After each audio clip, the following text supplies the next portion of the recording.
Hi everybody, thank you for joining me. This is Living Divinity. I'm going to first start by doing a scripture out of the Bible. Okay, so I'm going to read part of Matthew 21. As they approached Jerusalem and came to Bethphage on the Mount of Olives, Jesus sent 2 disciples, saying to them, "Go to the village ahead of you, and at once you will find a donkey tied there, with her colt by her.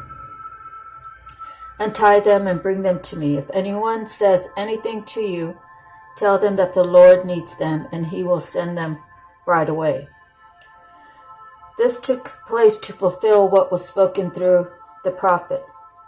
"Say to daughter of Zion, see, your king comes to you, gentle and riding on a donkey, on a colt, the foal of a donkey." The disciples went and did as Jesus had instructed them.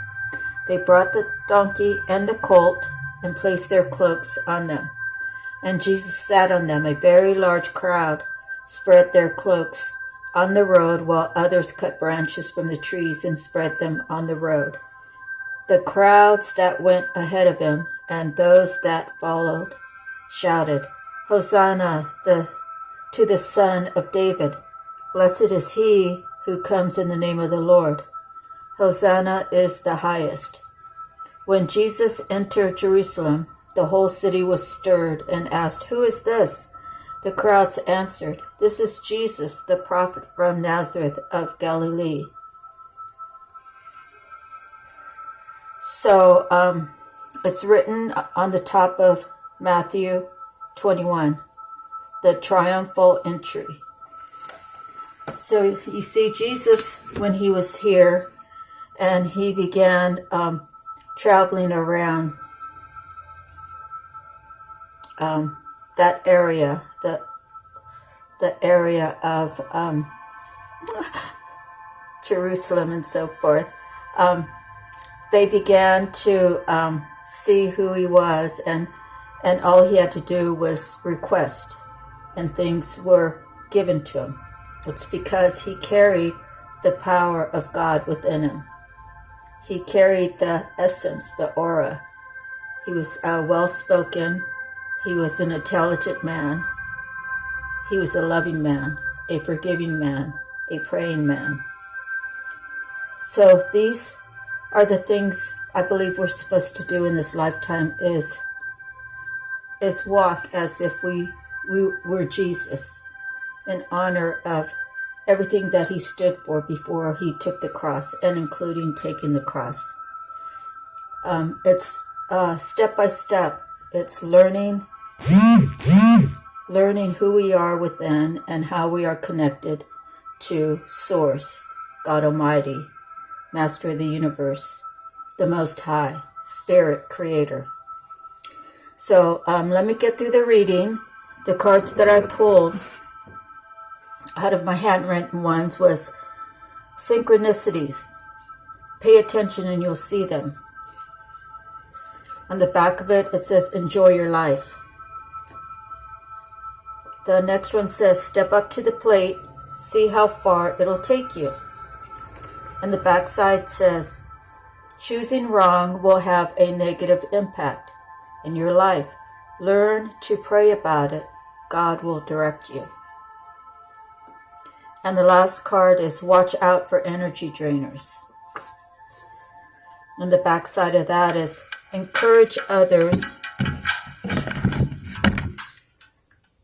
to do their own research, to do their own calculations, to see things untwisted."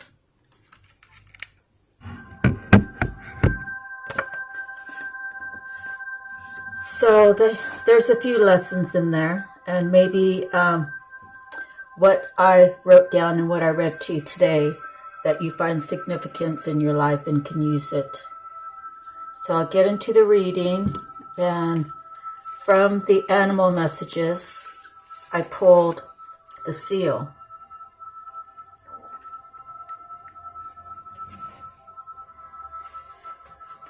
Okay. So the seal, Hard work and inspiration are the foundation of true creativity. Seal inhabits the watery depths from which spring imagination, intuition, the power of dreams, and the infinity of creation. That seal gives birth on land, shows that these landscapes of your mind may be material. Do your dreams show desires not yet acknowledged? Then the time is ripe to make them your own. True creation and inspiration are also yours, but will remain discarnate without the hard work which alone can give them form. Seal's wisdom is arduous, but its rewards are immense. So if you're ready to put the work in, then God's ready and willing to give you a harvest. Okay, so the next card I have is out of the Psychic Tarot, and it's number 1 card. So number 1 cards are powerful cards because it's the beginning. It's 1. So love begins. So I'll read that to you.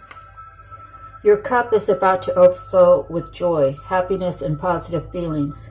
This is the first of the emotions card and therefore signifies that a new love opportunity beckons. This doesn't necessarily have to be physical love, but could also represent the passion and devotion for an idea, a goal, or even a new creative endeavor. This would be a perfect time to open yourself and your heart to the higher vibrations and loving energy of the universe.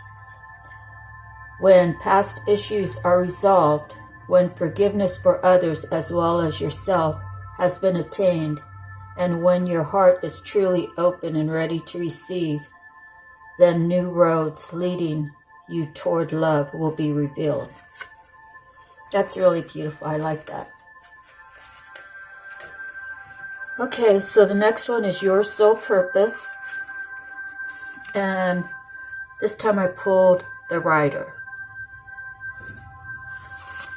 So the Rider, do you enjoy writing? You are often inspired to create something, so take action. Recognize that you are prolific. Tune in to your muse and align with the flow and mental clarity. Allow yourself to step forward and put your ideas into place at the time. Writing is cathartic. Okay, so your affirmation: my creative juices are flowing. My mind is clear and bright. I always find the right words when speaking or writing, and people listen to me.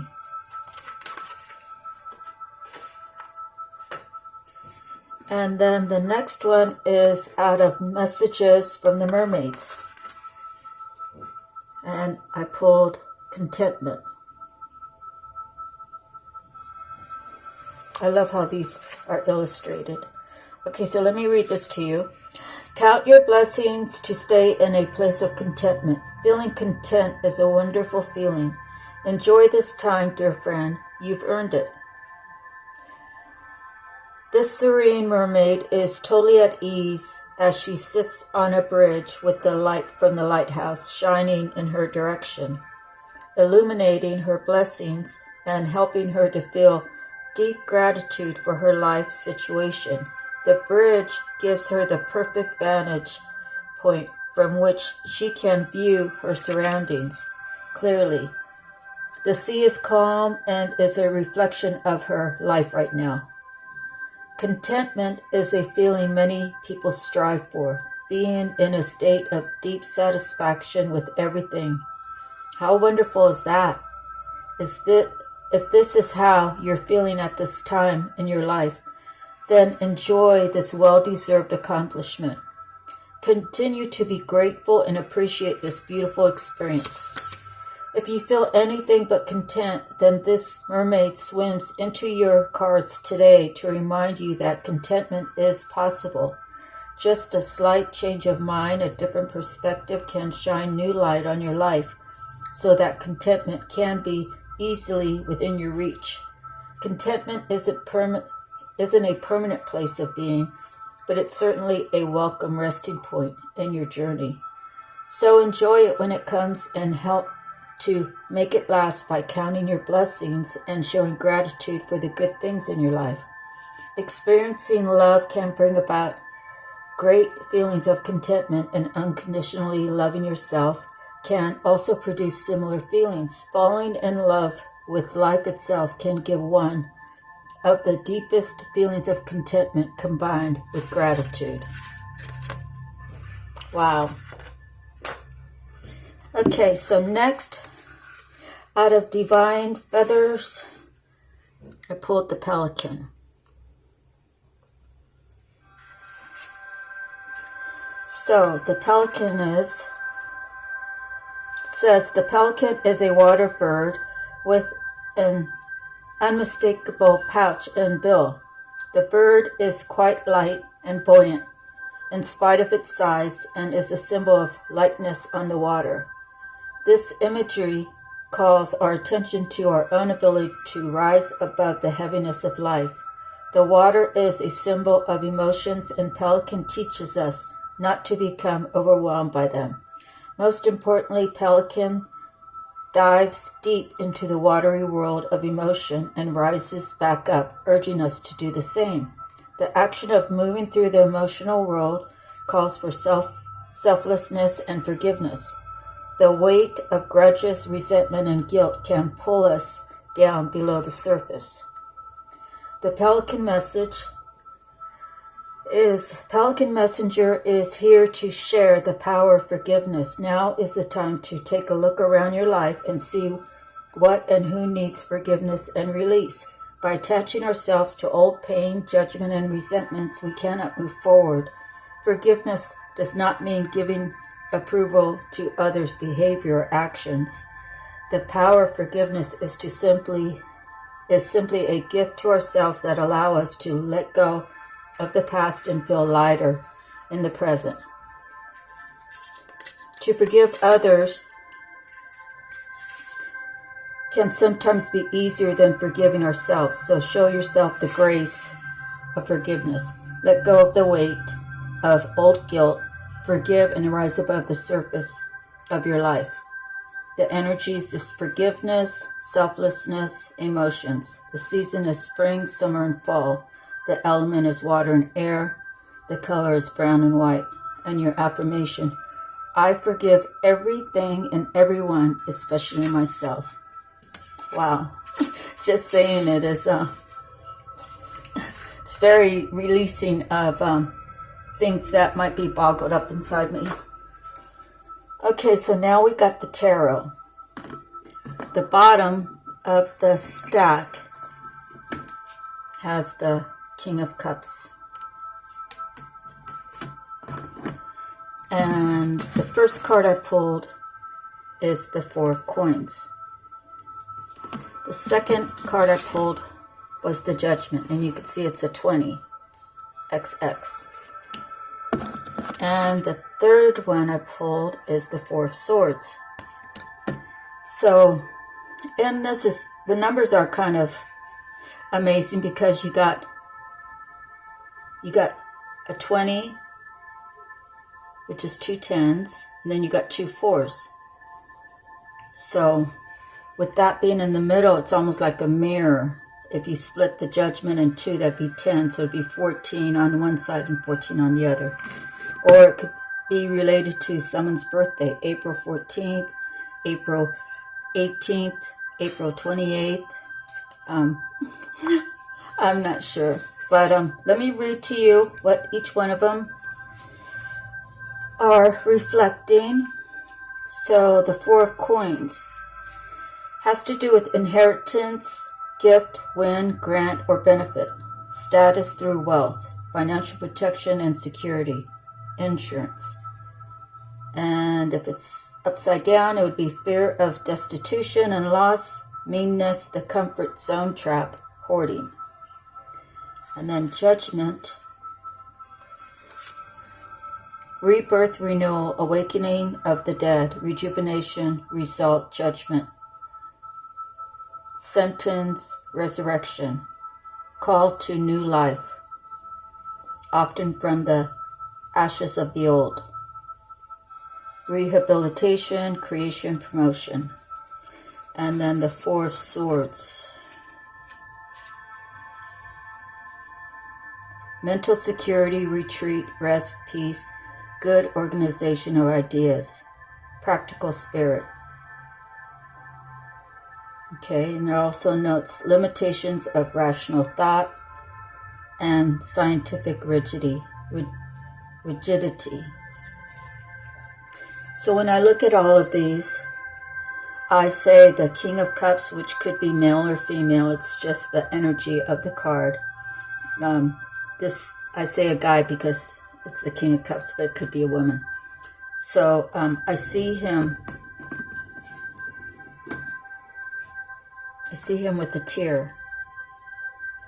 I see him looking, possibly thinking about what happened in the past.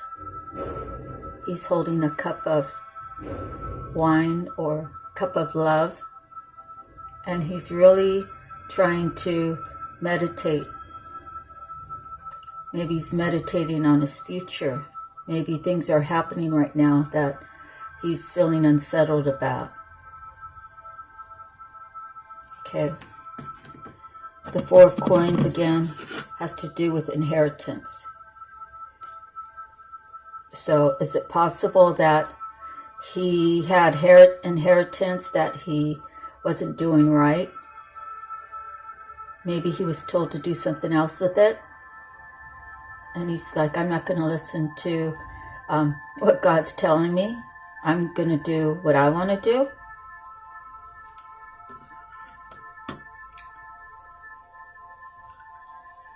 And of course the judgment is judgment. So either he made out good or he made out bad.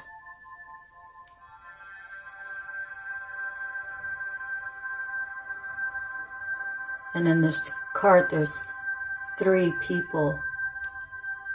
Yeah, 3 people. 2 of them are reaching up and one of them's holding near their chest, 2 arms together. So it could signify anything regarding 3 people. It could be 3 people in his life. It could be 3 people who were in his life that caused a lot of havoc. And so judgment was called upon them. And they're begging for mercy and praying. Okay, and then the Four of Swords is putting everything to rest. But he's feeling relieved. He's able to put it to rest, whatever this situation was. Okay, well, that's the end of your reading. I hope you enjoyed it. Please like, share, and subscribe. If you hit the bell, then it's going to notify you the next time I post. And if you share it, you might know someone who could use to hear these words that I've put out to you in this session. And if you like it, it just helps the algorithm of the channel as well. So if you'd love to donate, I sure would appreciate it. Any monetary figure would be wonderful. And I'll have the Cash App information in the box below. God bless you all. Stay safe. Stay prayed up. Sending you love, light, healing, peace. All the goods. All right. See you the next time. Bye-bye.